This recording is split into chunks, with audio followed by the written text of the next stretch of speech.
Wow, it's revision time.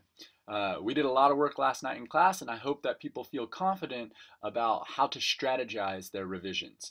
I want to take a couple of minutes just to clarify some of the points that came up in last night's conversation. Uh, and so let's get started. First, there were a couple of students who were asking for sample essays, and I had explained to them individually that I'm not providing a sample essay for this assignment because one of the key concepts that we're working on here is to break away from the idea that there's one way to organize a paper. And so you've heard me say on a number of occasions that logic should dictate the organization of the paper. And if you consider even what we discussed at the beginning of last night, when we put together uh, um, two different papers that were based on the same thesis, hopefully you get a sense that you're in charge of the overall organization of the paper. The logic and organization are up to you. And so I'm careful this time around to give complete sample papers from former students because, sorry, because I don't want people to just follow the organization if it doesn't match the logic of your own thesis. So I'm not being a bad guy here. I'm just trying to help you see that you're in charge. Okay. Number two, my feedback. Please be sure that you hop on to Canvas and take a look at the feedback that I've provided on your individual papers. It should look something like this. Whoops, it should look something like this. And to access it, if you haven't already, all you need to do is to go onto Canvas, click on Grades, look at Major Assignment 1 Draft, click on the hyperlink, and then click on View Feedback. And the paper will pop up in the window and you will see all of my annotations.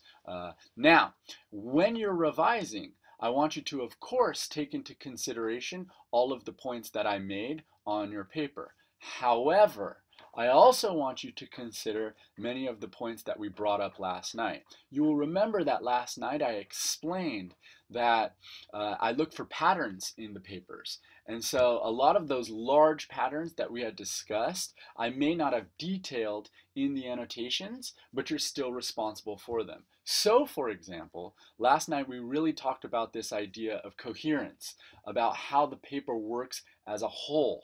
And so I'm asking that all of you make sure that you take a look at your draft and you look at it through this lens of coherence. So for example, here's a little snippet from a student paper.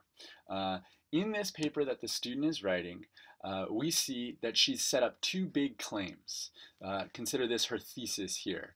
And so the first claim says that in this Time Life JFK at 100 book, the author presents an informative piece discussing John F. Kennedy's life prior to his presidency, during his presidency, and after his death. So here's the first claim that the author is making.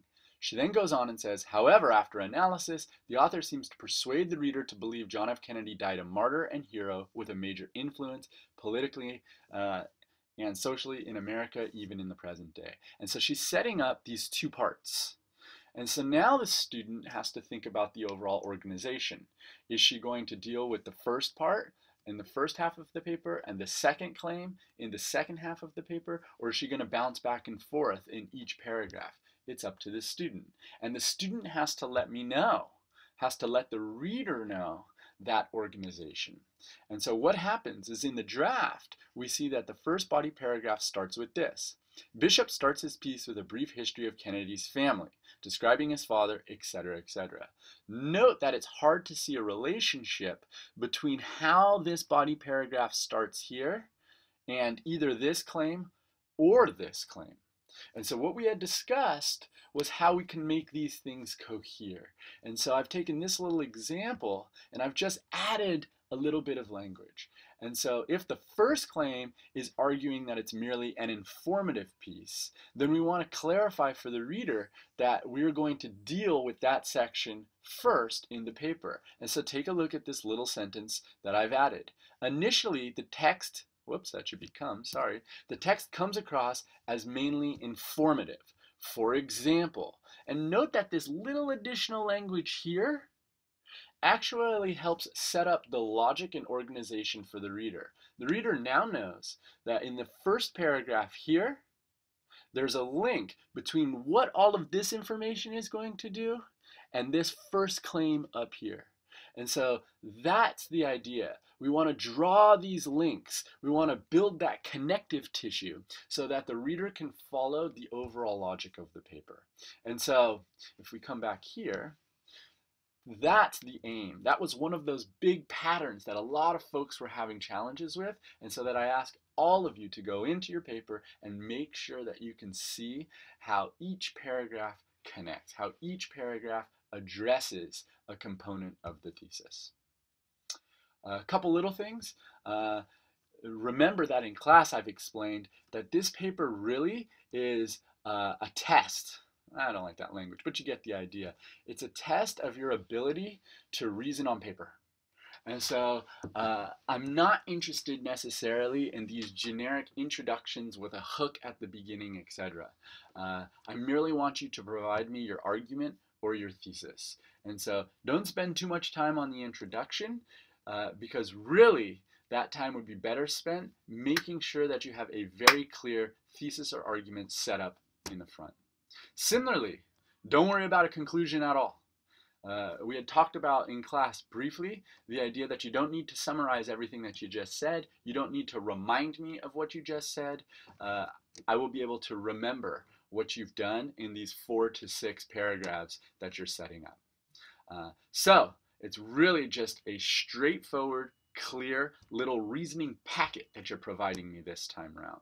Take a look at my feedback, think about those conversations that we had last night in class regarding those big patterns, and if you have any questions, feel free to email. Hope this helps. Upload that paper and feel good. Take care.